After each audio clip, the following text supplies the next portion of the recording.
donc on se retrouve aujourd'hui pour la deuxième partie de ma FAQ spéciale grossesse. Je vous mets un lien sur l'écran pour voir la première partie si vous l'avez loupé. Donc le but de la vidéo c'est de répondre à vos questions suite à l'annonce de ma grossesse et voilà, j'embraye tout de suite avec les questions suivantes. Comment as-tu fait l'annonce à ton chéri et à tes proches et comment ont-ils réagi? Alors l'annonce à mon chéri, j'ai clairement merdé, hein, pardonnez-moi l'expression. Mais en fait je vais revenir aussi sur les circonstances de découverte de ma grossesse, mais j'avais un petit peu de retard de règles, j'avais surtout beaucoup de symptômes et j'ai fini par me dire que je devais être enceinte parce que je m'étais jamais sentie comme ça auparavant. Donc j'étais allée acheter un test à la pharmacie, donc c'était un samedi, je m'en souviens très bien. Et la pharmacienne m'a dit vous n'avez pas beaucoup de retard de règles, j'espère que le test sera suffisamment, sera pas fait trop tôt. Faites-le bien demain matin avec les premières urines du matin, etc. Donc pas de soucis. Donc le dimanche matin, 8h, j'ouvre les yeux, impossible de m'endormir, j'avais que ça en tête et Quentin était toujours en train de dormir et donc je suis allée faire le test de grossesse. Donc pour information, j'avais jamais fait ça de ma vie. Donc j'ai lu le mode d'emploi en diagonale, comme ce que tout le monde fait dans ce genre de cas, hein. Vous avez qu'une envie, c'est de le faire, de le faire, de le faire. J'ai fait le test, je l'ai posé et normalement les résultats devaient arriver en, je me souviens plus, mais quelques minutes. Donc j'avais regardé rapidement ma montre pour avoir une idée. Au bout du délai, le témoin était bien marqué et donc j'étais censée voir une barre si c'était positif. Pas de barre, puis au bout de 5 nouvelles minutes, il y a une barre très légèrement bleutée qui apparaît mais vraiment très très faible. Je me dis bon bah c'est négatif, voilà, toujours pour vous remettre dans le contexte que j'avais jamais fait de test de ma vie. Donc je me dis bon bah ça doit être négatif parce que pour moi c'était positif s'il y avait vraiment une barre bien franche. J'ai toujours pas vraiment la réponse à ma question d'ailleurs. Donc je laisse le truc dans un coin de la salle de bain et je repars me coucher et là Quentin me dit mais qu'est-ce que tu trafiques? Et je lui dis bah je sais pas, puis j'étais toute énervée, je lui dis je viens de faire un test, je comprends rien à ce truc, c'est incompréhensible, c'est pas clair, c'est censé être soit positif soit négatif, bah, moi comme par hasard je suis pile entre les deux, franchement ça fait suer, de toute façon ça veut dire que c'est mort. Et alors lui il écoute ça, il me dit donc voilà dans quel contexte je le réveille et puis il me dit attends, va chercher le test, qu'on regarde ça une nouvelle fois et donc au moment où je me lève et que je le ramène, il s'est passé encore à nouveau 3-4 minutes. Et je lui donne le test comme ça et il me dit bah c'est positif. La barre là pour le coup elle était bien nette mais du coup il s'était passé au moins 10 minutes. Et du coup je regarde le truc, je dis ah bah oui, bah maintenant c'est positif. Il me dit ah bah super l'annonce. Franchement le truc sort de nulle part. Oh, je suis désolée, je m'en veux un peu. Je dis ouais franchement j'étais juste dépitée, le truc était tellement pas clair, je voulais pas me faire de fausses joies, j'étais persuadée que c'était faux. Et il me dit bah non là clairement ça a l'air d'être bon. Donc je prends la décision du coup de faire une prise de sang le lendemain. Prise de sang que du coup certaines d'entre vous avaient plus ou moins deviné puisque j'ai fait une vidéo, je sais plus trop quand, là il y a quelques semaines, où j'avais un énorme hématome sur le bras puisque la personne qui m'a piqué au labo devait pas être bien réveillée ce jour-là et elle m'a donc transpercé la veine avec son aiguille, sachant que j'ai de très belles veines, donc je sais pas trop ce qui s'est passé, mais bref, je l'ai senti tout de suite, je me suis dit ah super, je vais avoir un bel hématome, génial, c'est parfait pour planquer l'info pendant 3 mois si c'est positif, c'est génial. Et donc je suis allée faire la prise de sang le lendemain et du coup Quentin me dit bah surtout tu m'appelles dans la journée pour me tenir au courant des résultats.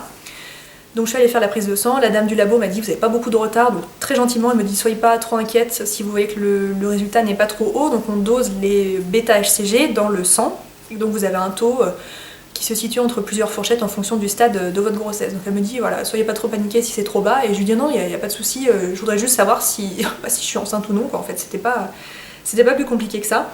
Donc je m'étais préparée à ce que ça soit non. Donc je fais le test et puis je fais exprès en fait de pas rappeler Quentin de la journée parce que j'ai su en fait quelques heures après que c'était positif. Alors le taux était très haut tout de suite, hein. Je crois que c'était noté que j'étais enceinte de près d'1 mois alors qu'en fait c'était pas possible vu la date de mes dernières règles, donc j'avais déjà un taux qui était très haut. Donc Quentin m'appelle dans l'après-midi, il me dit alors t'en es où? Et je lui dis non, j'ai pas pu faire la prise de sang, j'avais pas d'ordonnance, donc c'était faux, je voulais juste lui faire une belle annonce le soir, je dis j'y retourne demain puis je te dirai ça demain. Je sors de tout ça, j'ai un accident de voiture ce jour-là. Si vous m'avez suivi sur Twitter, donc c'était le jour où j'ai appris que j'étais enceinte. En gros, j'ai reculé ma voiture sans faire gaffe, j'ai embouti une voiture qui elle aussi reculait. Je suis sortie de la voiture comme ça, le monsieur m'a dit mais vous avez l'air toute perturbée, j'ai envie de lui dire bah ouais je viens d'apprendre que je suis enceinte et je suis complètement déphasée, mais voilà je l'ai pas dit, il m'aurait pris pour une folle. Mais j'étais clairement un peu perturbée et puis du coup je suis rentrée le soir et j'ai réfléchi à une façon un peu sympa de l'annoncer à Quentin. Et en fait, un de ses collègues lui avait offert pour Noël une petite paire de chaussures pour bébé avec un mot noté dessus genre allez 2016 c'est ton année, tu vas bien nous faire un bébé cette année. Et donc ça nous avait fait rire et puis j'avais laissé les petites chaussures de côté mais je me souviens où elles étaient rangées. Et donc tout simplement ce que j'ai fait, c'est que j'ai posé ces chaussures sur le lit de notre chambre. Parce que quand Quentin rentre du travail, il va tout de suite se changer parce qu'il a sa tenue de travail.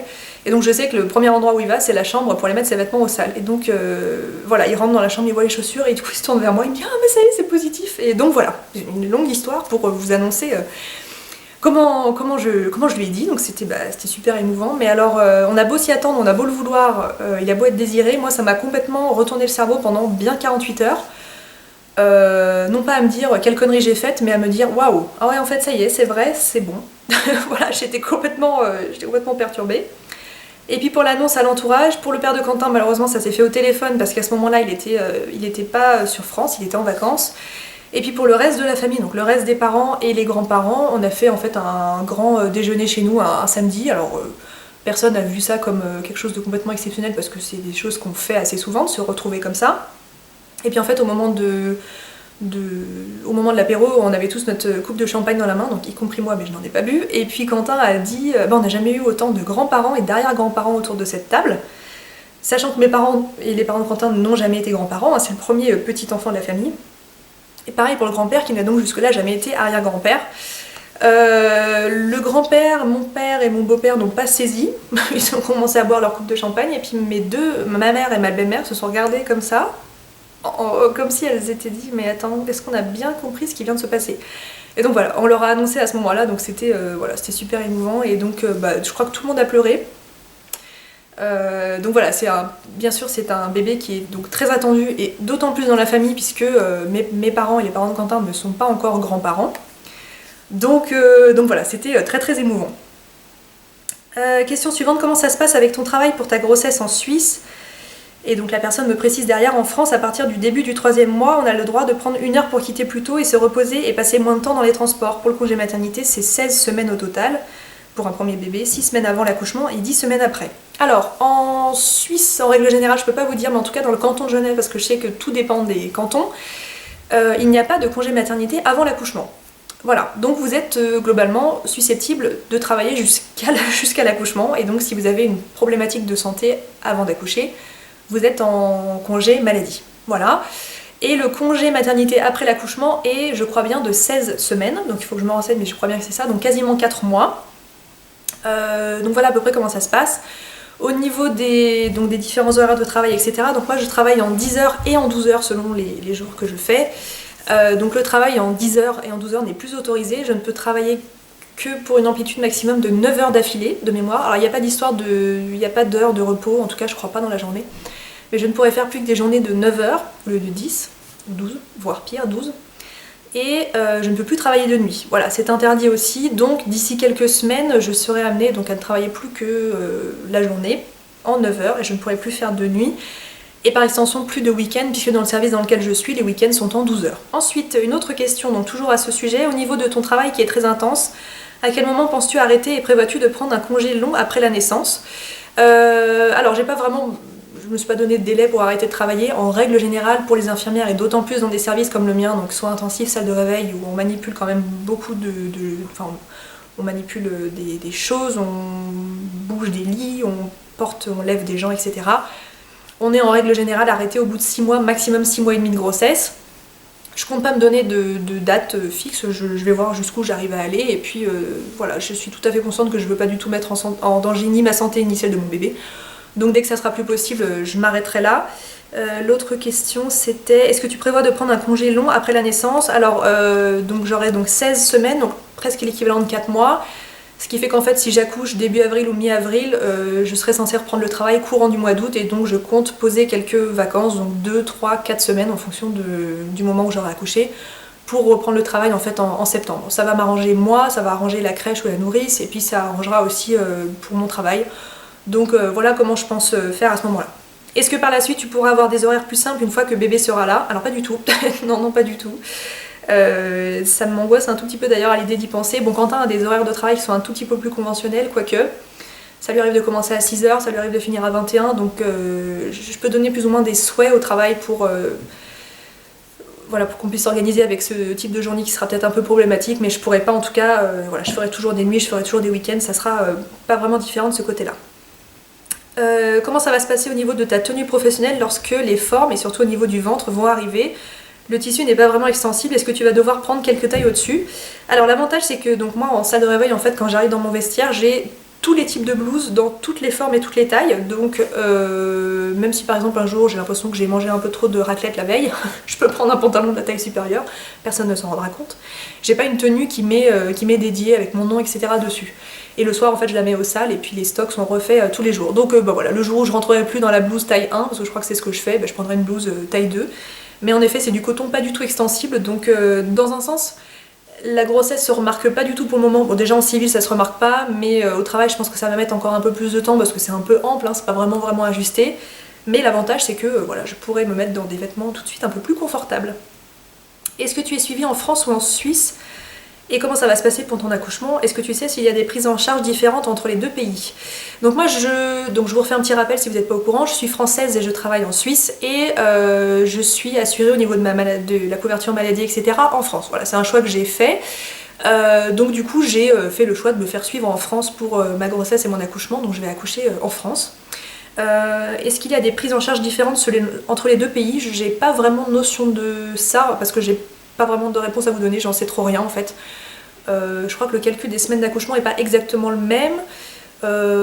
Après, peut-être en termes d'examen, il y a peut-être des choses qu'on fait pas vraiment de la même façon. Par exemple, je sais que les vaccinations en France et en Suisse sont pas forcément les mêmes, donc est-ce qu'il y a peut-être quelque chose qui change de ce côté-là, mais je pourrais pas t'en dire beaucoup plus. Montreras-tu le bébé en vidéo ou en photo? Ça c'est une question très intéressante qui a été posée plusieurs fois, et une autre personne qui me marque: est-ce que tu pourras respecter son image, ne pas mettre ton petit bébé dans tes vidéos ou tout autre réseau social? Ça me fend le cœur de voir des bébés qui n'ont rien demandé et qui sont déjà fichés sur internet. Alors, on en a parlé en fait il y a pas très longtemps avec Quentin. Je lui ai dit mais comment on va faire en fait une fois que le bébé sera né? Donc comme je vous ai dit, je vais pas du tout faire semblant qu'il n'existe pas, hein. Y a d'ailleurs des personnes qui ont rebondi sur le fait que j'ai parlé que ma chaîne n'allait pas vraiment changer. Alors bien sûr, ma chaîne va changer, mon blog aussi, parce que je vais vous parler de ma grossesse, je vais vous parler de peut-être de la vie avec un nouveau-né, je me rends pas vraiment compte, je vais vous montrer des achats, je vais peut-être vous montrer sa chambre, etc. parce que j'ai envie de partager ça avec vous tout simplement. En dehors de ça, je vais pas du tout devenir un blog 100% maternité ni une chaîne YouTube, c'est pas du tout dans le projet. Et puis en ce qui concerne le bébé en vidéo ou en photo, c'est tout à fait hors de question. En tout cas, c'est hors de question qu'on voit son visage en photo ou en vidéo, on en a parlé donc tous les deux, on est tout à fait d'accord avec ça. Donc je vous montrerai peut-être une partie de ses vêtements ou une photo où je le tiens et on voit pas son visage, etc. Ça me pose pas vraiment de soucis, mais en tout cas qu'on puisse l'identifier, qu'on puisse vraiment voir les traits de son visage, ça c'est tout à fait hors de question. Mais vous voyez par exemple la poussette de loin où on voit les pieds qui dépassent, moi ça me pose aucun souci. Je sais pas si vous connaissez Christelle de la chaîne Christelle Makeup, mais je trouve qu'elle a donc je te fais une bise si tu passes par ici ma petite Christelle, mais je trouve qu'elle a le bon rapport avec sa petite, dans le sens où voilà, on voit qu'elle est maman, on voit qu'elle existe. Quand elle a fait des vlogs, on l'entend gazouiller un peu au fond, etc. Donc moi c'est quelque chose que j'envisage totalement. Mais elle n'a jamais montré son visage et voilà, je trouve que c'est juste la bonne approche et je pense que je m'orienterai de ce côté-là. À voir, mais je pense que ça sera ça. Mais en tout cas non, je ne montrerai pas son visage ni l'intimité ou quoi que ce soit. Ou comme ces comptes Instagram où on voit les bébés sous toutes les coutures, c'est hors de question. Alors question suivante, est-ce que vous pensez en faire d'autres, donc d'autres enfants par la suite? Alors on va déjà en faire un, voilà. En tout cas, nous l'idée d'avoir un seul enfant n'est pas du tout un... Ça serait pas du tout synonyme d'échec pour nous, ça serait pas du tout un drame. Quentin est fils unique et il a eu une enfance très joyeuse, très heureuse, et je suis persuadée qu'un enfant unique, c'est pas l'horreur, ni rien du tout. Si on ne se voit pas avec un deuxième enfant, on n'en fera pas un juste parce que la société nous l'a dicté ou parce que notre entourage nous pousse à en avoir un deuxième. Je suis persuadée qu'on ne souffre pas du fait d'être un enfant unique si les parents vous sociabilisent suffisamment, etc. Et je pense qu'on vit dans un monde déjà tellement dur que moi je préfère avoir un enfant très bien élevé, très bien éduqué, avec tout ce dont il a besoin, que deux qui pâtissent du coup du fait que l'autre existe. Donc on va déjà en faire un. Et puis on en reparlera dans quelques années. En tout cas, l'idée d'avoir deux enfants très rapprochés ne nous dit pas trop, mais voilà, celui-ci est même pas encore né, donc c'est très difficile de se projeter. Mais voilà, pas forcément. Question suivante, est-ce que tu comptes faire des updates grossesse tous les mois? Alors, pas du tout, mais je sollicite votre participation pour répondre à cette question. Je me verrais bien peut-être faire une vidéo un peu mise au point sur voilà, peut-être mon deuxième trimestre de grossesse ou juste avant l'accouchement pour faire un peu le point sur les symptômes, etc. Comment se déroule la grossesse. Et encore, j'en suis pas certaine. En tout cas tous les mois c'est hors de question, non je vais pas vous bassiner avec ça tous les mois. Et puis il y a déjà tellement peu de changements d'un mois à l'autre où suffisamment pour pouvoir vous en parler rapidement dans un vlog ou sur une photo sur Instagram ou quoi, mais pas de quoi en faire une vidéo complète. Donc non, en tout cas, à moins que ça soit une demande de votre part, je ne pense pas que je ferai une vidéo grossesse tous les mois. Une personne qui me dit j'ai 27 ans, c'est vrai que je ne suis pas forcément prête aujourd'hui à avoir un enfant. Donc j'aimerais justement savoir comment tu as su que c'était le bon moment. Alors c'est marrant parce que j'en parlais avec une collègue il y a pas longtemps, et puis, enfin il y a pas longtemps, il y a quelques mois, puis en gros elle me disait alors, est-ce que vous pensez avoir des enfants? Et je lui ai dit bah pour le moment on n'est pas prêt. Je crois qu'elle m'a demandé ça peut-être à la fin de l'année dernière, et puis elle m'a dit oh là là mais si tu attends d'être prête ça n'arrivera jamais. Alors c'est marrant parce que, alors je dis pas que ça va être simple, mais moi il y a vraiment un moment où je me suis sentie prête, où j'en avais vraiment envie, et donc j'ai juste attendu que ça soit le bon moment pour Quentin, que ce soit le bon déclic. Donc voilà, comme je vous disais, je dis pas qu'on part la fleur au fusil, que ça sera super simple, mais il y a vraiment eu ce moment, ce déclic où on s'est dit bah voilà, c'est bon, là franchement dans notre vie, on est bien, on est stable, je dirais pas genre il nous manque que ça pour être heureux parce que c'est faux, mais voilà, il y a eu un moment où la question s'est posée, où on s'est dit que c'était le bon moment. Je peux pas vraiment t'expliquer, mais il y a eu un déclic et on s'est dit que voilà, que c'était bien maintenant, et pour autant on nous aurait parlé de ça il y a un an, bah c'était pas le bon moment, hein. Donc voilà, les choses se sont faites quand même assez vite. Allez-vous peut-être déménager? Il me semble que vous aviez une deuxième chambre, mais peut-être que vous voulez plus grand. Alors non, pas du tout, on compte pas déménager, à part si j'avais été enceinte de jumeaux, on aurait peut-être réfléchi à ça, mais c'est pas le cas. Donc on a un appart de, alors je sais jamais combien il fait, 75 ou 80 mètres carrés, ça dépend s'il y a la véranda dedans ou pas. Voilà, on a 2 chambres, 2 salles de bain, donc c'est largement suffisant, donc non, on va pas déménager pour le moment. Vas-tu arrêter totalement tes cours de sport ou seulement continuer le pilates pendant ta grossesse? Alors pour le moment j'ai arrêté tout ce qui est sport un peu cardio intensif parce que j'ai des problèmes de cœur et que depuis que je suis enceinte je sens que ça va un tout petit peu moins bien de ce côté-là. D'ailleurs je vois le cardiologue dans quelques semaines. Donc sur les conseils de mon gynéco il m'a dit si ça fait vraiment trop pousser le rythme cardiaque faut peut-être éviter, j'avais pas envie d'arriver au malaise quand même. Donc ça, tout ce qui est sport à la salle j'ai arrêté. Enfin j'y suis allée une fois mais j'ai fait du vélo mais vraiment à très très basse allure, donc ça s'est bien passé. Pour le pilates, pareil, pendant en fait les 3 premiers mois de grossesse vous avez quand même des risques de fausse couche qui sont assez élevés, et puis moi je fais du pilates mais vraiment tonique avec beaucoup de gainage, beaucoup d'abdos, etc. Pareil, le gynéco de ce côté là m'avait dit lever un peu le pied parce que il faut pas trop forcer non plus sur la sangle abdominale. Donc en fait j'ai juste fait un peu de yoga, un peu de pilates, mais le niveau juste en dessous, donc vraiment stretching, étirement, voilà, juste le bon mélange pilates-yoga. Je pense continuer pendant toute ma grossesse, vraiment sans aucun souci. Enfin, on en reparlera peut-être le dernier mois, mais pour le moment je me vois très bien continuer ça parce que ça me fait beaucoup de bien. Et puis ma prof a une formation du coup pour prendre en charge les mamans qui sont, enfin les futures mamans. Donc elle est bien au courant de toutes les problématiques de la grossesse avec le pilate, donc voilà, de ce côté-là je suis pas du tout inquiète. As-tu déjà réfléchi à une préparation à l'accouchement en particulier, et que penses-tu de l'aptonomie? Donc c'était 2 questions différentes. Donc une préparation à l'accouchement en particulier, je crois qu'il y en a une qui va être fournie par l'hôpital dans lequel je vais accoucher, donc j'irai avec plaisir. Et l'aptonomie, alors l'aptonomie pour celles qui ne connaissent pas, c'est une... je sais même pas comment expliquer. C'est pas une technique de soins, c'est pas un versant de la médecine.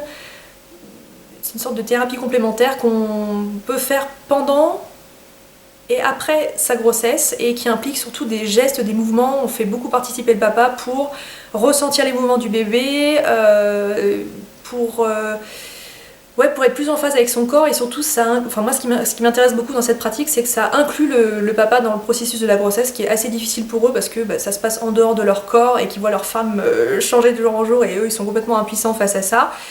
C'est quelque chose dont j'ai beaucoup entendu parler pendant mes études d'infirmière, et je me suis toujours promis que le jour où je serai enceinte, je ferai de l'aptonomie. Donc voilà, j'ai pris rendez-vous pour le mois de novembre, donc voilà, je vous en dirai des nouvelles. Avez-vous des idées de décoration pour la chambre de bébé?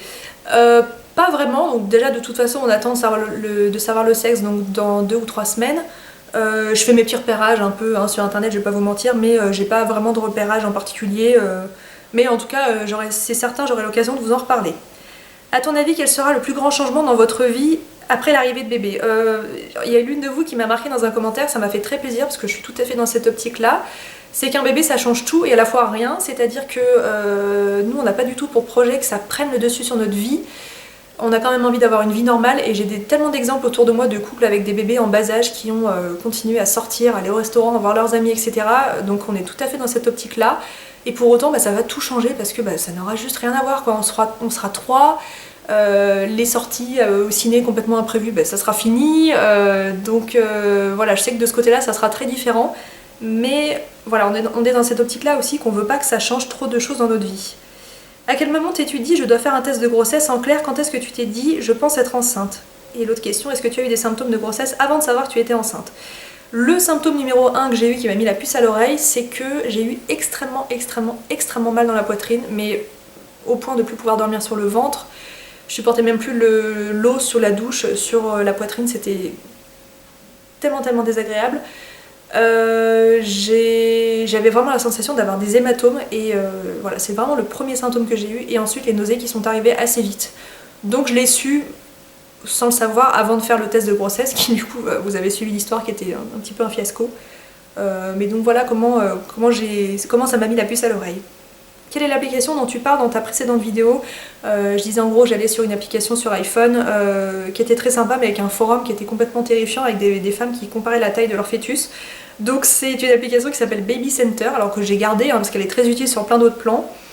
Il faut savoir aussi que sur ce forum on retrouve des mamans ou des futures mamans qui ont eu des expériences de fausses couches, enfin qui ont vécu plein de choses, donc je peux comprendre qu'elles soient très stressées, mais du coup pour moi qui vis ma grossesse d'une toute autre façon, c'est vrai que je le fuis totalement. Enfin du coup je reste sur l'application mais je vais pas sur le forum parce que c'est tout à fait angoissant. As-tu des inquiétudes liées à l'accouchement? Alors oui et non, dans le sens où ça ne me terrifie pas, mais pour autant quand j'y pense des fois ça me fout la panique. Vu que je suis dans le milieu médical, c'est vrai que par exemple du côté des césariennes j'en ai déjà vu de mes yeux, donc je sais comment ça se passe. Des accouchements voix basse aussi j'en ai vu, donc je sais à quoi m'attendre. Je sais que ça se passera pas du tout comme je l'imagine, mais ça me bloque pas au point de me dire oh, pitié comment je vais faire dans 6 mois. Mais je vais pas vous mentir, je suis pas non plus complètement peace and love. Est-ce qu'il y a quelques années tu ne voulais absolument pas d'enfant, voire même tu ne t'imaginais pas maman? Alors j'ai toujours plus ou moins su que je voulais des enfants, alors je l'ai pas su à 12 ans, mais à partir de l'âge de 20-22 ans je savais que c'est quelque chose qui me dirait. Voilà, ça m'a pas pris du jour au lendemain, et pour autant je me suis pas dit ah les enfants jamais, puis d'un coup ça m'a pris. Pour autant c'est devenu plus ou moins concret, voilà, il y a quelques mois, jusque là je savais que ça me dirait. Il y avait une partie de moi qui me disait que ça serait chouette de tomber enceinte avant mes 30 ans, donc ce qui sera le cas du coup parce que j'aurai mon bébé à 15 jours avant mes 29 ans. Mais ça c'était plus parce que mes parents m'ont eu assez tard et que je me suis toujours dit que ça serait sympa d'avoir mes enfants un peu plus tôt. Mais voilà, parfois dans la vie ça se passe pas si facilement. Mais voilà, j'ai toujours plus ou moins su que je voulais des enfants et puis du coup ça se concrétise pile au bon moment. Donc voilà pour toutes mes réponses à vos questions. Écoutez, j'espère que j'ai fait plus ou moins le tour. Si vous avez d'autres questions, n'hésitez pas à me les poser en commentaire, puis de toute façon on aura l'occasion de reparler de ces sujets dans d'autres vidéos. Voilà, je vous embrasse et on se dit à très bientôt.